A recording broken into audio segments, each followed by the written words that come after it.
Okay, I did. And it was hard work because this album, which for some reason is on Spotify still, doesn't have all the songs. So I found a track list, I found every song and I listened to all of them in the correct order. Don't worry. And I enjoyed it a hell of a lot. I enjoyed it so much. What happened? I don't know what happened. I was like, Cemetery sucks. Everything's crap. This is stupid. I gave him a 0 out of 10. I gave him a 0 out of 10. And look at me listening to 100 Acre Wrist, enjoying Semetary on it. I do have some general notes, which, I've already been called a boomer, which, firstly, I'm not a boomer. Come on. Come on. I don't look that old. Come on. I'm not a boomer, but I do feel like a boomer when I think about the way that, Cemetery dresses, and, it's quite a confronting style.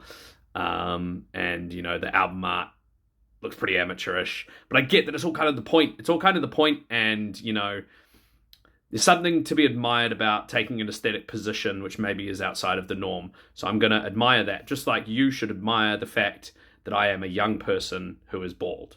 I'm young, I promise. Not that young, but comparatively young compared to a boomer. Thank you.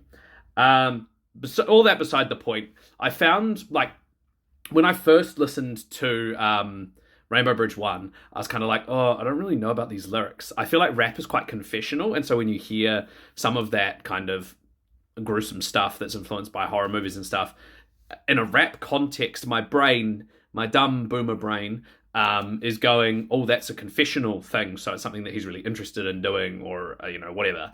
But then I guess I had like a brain shift or whatever, a paradigm transmittance, or I don't know what the hell. And I've kind of realized that actually it's just, it's like horror movies or, black metal or grindcore. They don't actually do the stuff. They're just talking about it because it's like a kind of idea. It's a catharsis. It's an intensity for artistic purposes rather than like, it's overly done. Anyway, that was a waffle. My favorite track was Nazgul, which was good fun. I enjoyed the way that they've themed the whole thing around, Winnie the Pooh. I bet they really enjoyed that Winnie the Pooh horror movie or whatever. And yeah, I don't know, man. I like Cemetery now. I'm going to give this a 7 out of 10. I'm going to get back on with singing Dental Floss over and over again, which interestingly was my least favorite song, but now is the one that I can't get out of my head. So I don't know, man. That's life, I guess.